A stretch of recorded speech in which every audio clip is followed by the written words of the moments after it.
So, has anybody else been wondering when the last time a racing game actually really made you better at driving? I mean, it wasn't just about giving you another car, but instead, it was kind of about improving your skill. We all do know a lot of racing games nowadays kind of focus on giving you as many cars they can or throwing hundreds of cars at you, all kinds of rewards, even if they are older rewards we have gotten in previous games, they kind of give you to them again. We also have the weekly updates that a lot of players are completely tired of. But I have noticed there is not a lot of moments where you genuinely become a better driver in those games. And one game I've really been playing a lot, guys, recently again, I've been kind of getting super sucked into it, is Gran Turismo 7 because it really kind of reminded me what I had been missing from these other games.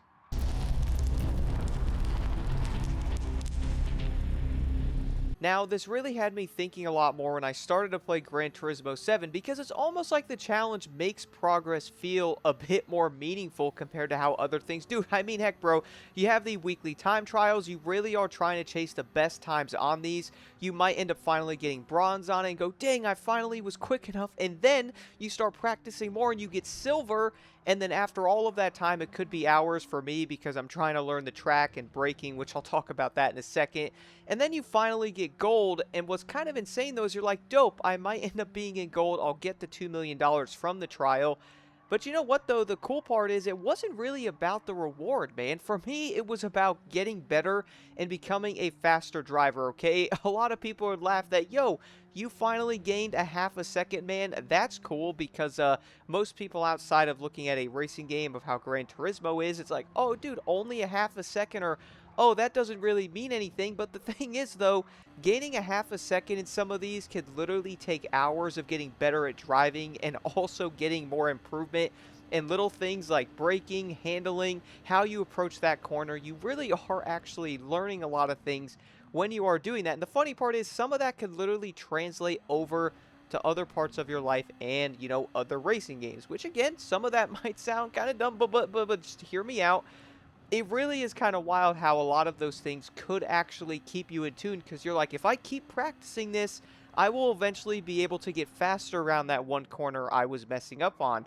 Or maybe you're trying to do something and you're trying to do a test. If I keep practicing at this, if I keep trying to fix this part of the car or something, like if you are a mechanic, eventually I will figure this out and I will be even better at taking this thing apart, right? It's kind of similar to that, and I was kind of thinking about that a little bit. But here's the other part though. Gran Turismo 7 for me though, from playing it, really isn't just handing you wins, man. It really is kind of making you think about stuff when you are playing in that. Now that could also be the license test in there, which really got you grinding out as hard as you can on basically all the tracks, whether you are braking or how you actually go in toward that corner, how you're accelerating out of that turn or using the gas correctly, turning your TC off in order to have a little bit more speed, but also being more careful on the throttle. License tests really do kind of get you going, man. And the funny part is a lot of people do say they are difficult, including me. They are definitely not easy by any means, dude. It's kind of insane. The other part is the weekly challenges also have the one event at the end that always has the tire wear and also fuel, right? So you do have to pick the correct car, figure out when you will be able to have to pit or go, okay, well, it's 10 laps, so if I pick this car, it might be a little bit worse on fuel. If I pick these tires, I might have to pit a little more often.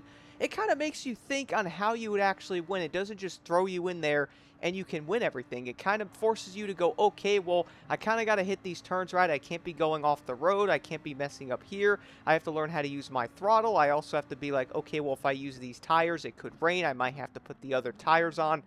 It really is kind of wild, man. Like a lot of other games nowadays would just go, okay, bro, buy the fastest car in the game and jump in there and instantly win. In Gran Turismo, you could buy a bunch of different cars and they could still be considered good, but you could still literally lose, man, which is kind of insane. Now, as I was mentioning about the weekly events in this game, it kind of blows my mind that when you look at this stuff, GT7 for me kind of makes you really think about, or which car should I use? And as I said before, should I have to put something on this car to lower the weight down or lower the PP rating on it so I could actually use it?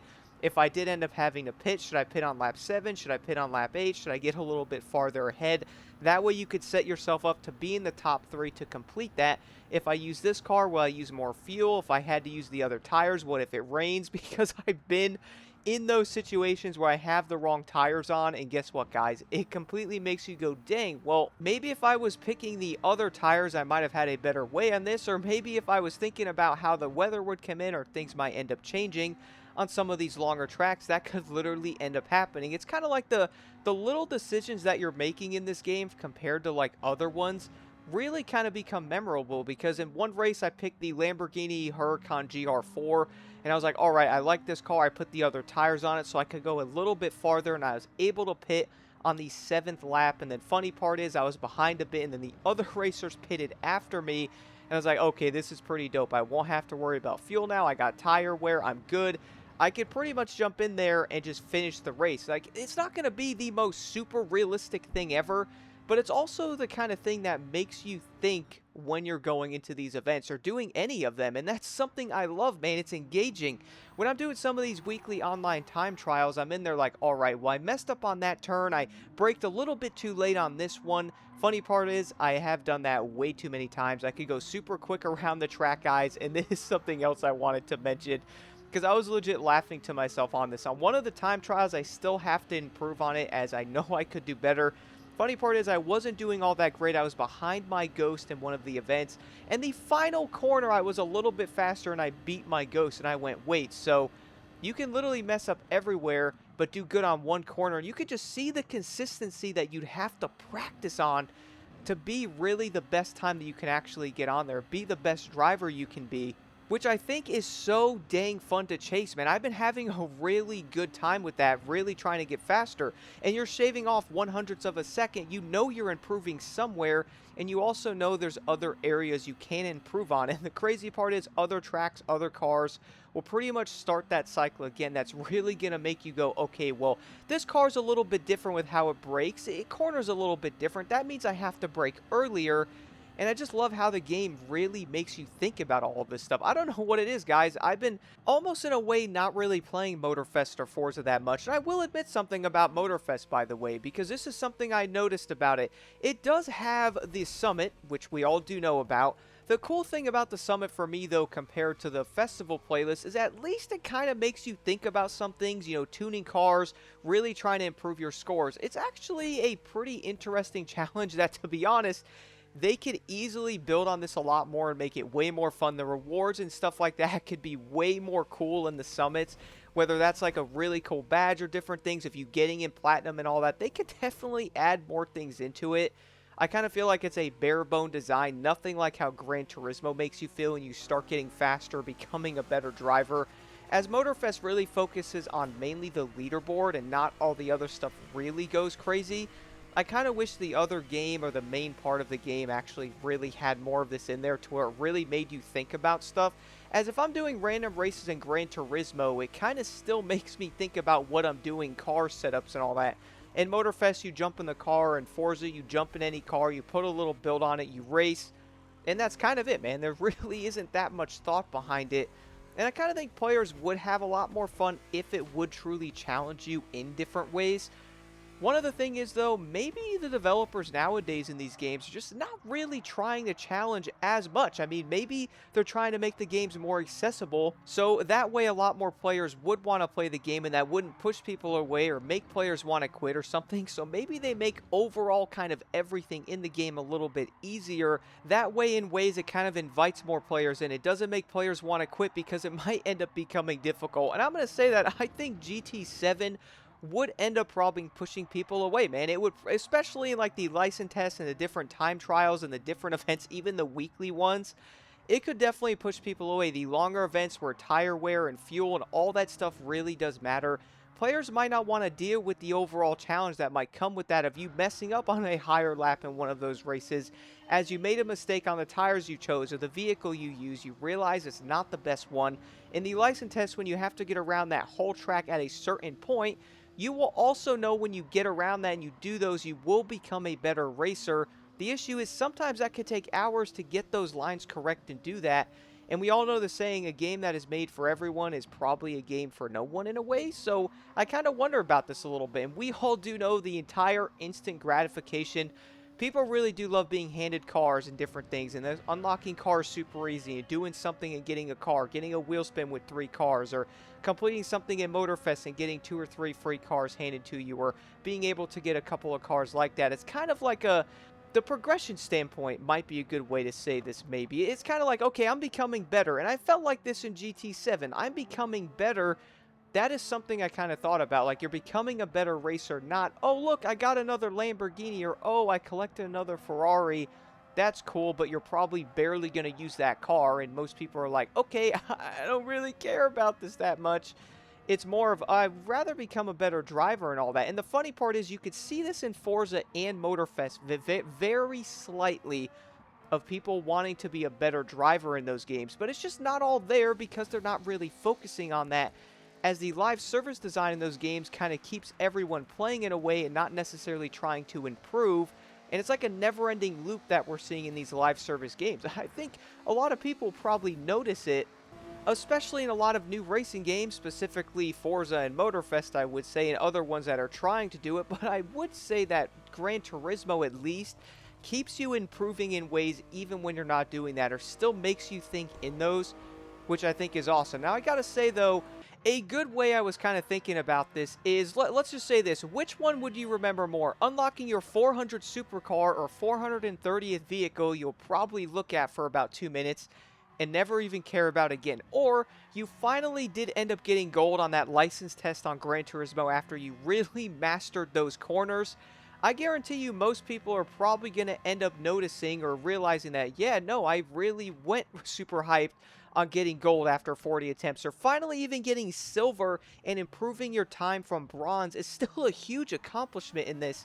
And I think that's because players really like to overcome that's, something that's difficult. Elden Ring or Dark Souls, or finally beating a boss, it's kind of the same thing there, where you finally do it and you're probably not going to remember a random unlock that you probably won't even use, but you'd really remember a lot of those. I could think back to all the license tests in Gran Turismo right now on different things I had to do and also wanted to do to become better in those, and getting gold. It really makes you think back to that, which is kind of crazy. And I also want to mention, guys, you'll probably notice on the gold times that I have in the background, it will probably show that I do not actually have gold, or like the time will be a little less, and that's because of the updates that came after I did it. Apparently the times and all that changed for it because of different handling things, but I do have gold in every single license test, and my goodness, I still think back to those. But I never think back to getting another supercar in Forza, as it kind of just falls into a bit, and you're like, oh, that's cool. And you all know what the other part is, though. It really makes you kind of laugh, though, because shaving off 0.5 seconds on one of your time things could really make you get a huge sense of accomplishment, because even I was getting that. Compared to a player who logs in to simply collect another weekly reward, it's probably not going to feel very accomplished, but at least you can have a checklist style of an accomplishment, which is something a lot of players do not want. And the funny part is, after playing GT7, guys, the other game I did end up getting is Dirt Rally 2.0. I've heard the game is fun, it's also challenging, so I'm like, perfect, let me try that next and play that. Do expect some videos on the WRC games, including Dirt Rally, even EA WRC as well. When I was looking into certain things, I saw these games can be fun, but also challenging in other areas, and I kind of went to myself, yes, that is perfect, man, give me that, let me play it, because I feel like that would be super fun. And that's the thing, though, like, I'm not saying every racing game has to be insanely difficult or annoying, because we obviously do not want that, guys. I've said that in some old videos with like Dark Souls and all that when I talked about it. I've also said that to some friends. Like, it's different when you think about it. There's a difference from the game being super annoying or super difficult, or being like fun in ways, because sometimes they might have issues balancing out. I'm not saying make a racing game super difficult to where nobody can play it, but I think it would be dope to give players the opportunities to improve and kind of challenge them in different ways. Would probably get them way more sucked into that. At least have the overall thing that you could have a challenge. Like, let it be an optional matter in the game, so players could improve in certain areas. Like, have harder championships that are tied to something else, where maybe the AI are even more powerful, or maybe have these skill-based events like the time trials we see in Gran Turismo 7 that really put you to the test. Maybe have some crazy licensing tests, or some crazy type of test type of things Not like the licensing tests in Gran Turismo, but something like that to where it really makes you go, okay, well, I have to master this car on this said road in this time limit. I think that would be pretty fun to do, bro. I would spend hours on things like that because when you finally beat it, that sense of accomplishment would be absolutely insane. I mean, heck, bro, add some fun endurance races that are actually entertaining to do, not boring ones, if you know what I'm saying. That long race in Motorfest compared to an hour race in something like GT7, yeah, nope. Motorfest, I will probably fall asleep. That is something I don't want. Like, have strategy-focused races that really get you engaged in it.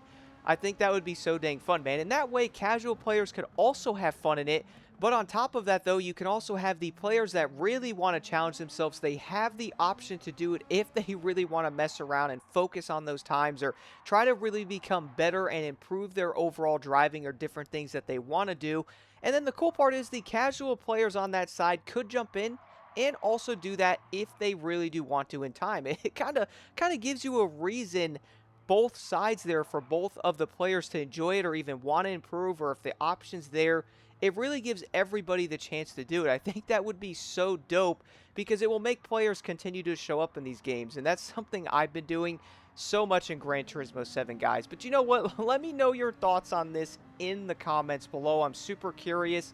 Does anyone else think that maybe more racing games really should focus on helping you become a better driver, giving you the options even if they are, difficult like how GT7 does it, and not just really work on handing you more cars and different things, or, kind of like rewards that you just toss into the bin? Maybe should they focus on better rewards that are tied to actually improving your overall driving and giving players a challenge that I think a lot of people would genuinely enjoy? And the best part is, if you guys are looking for it, at least GT7 really does hit this.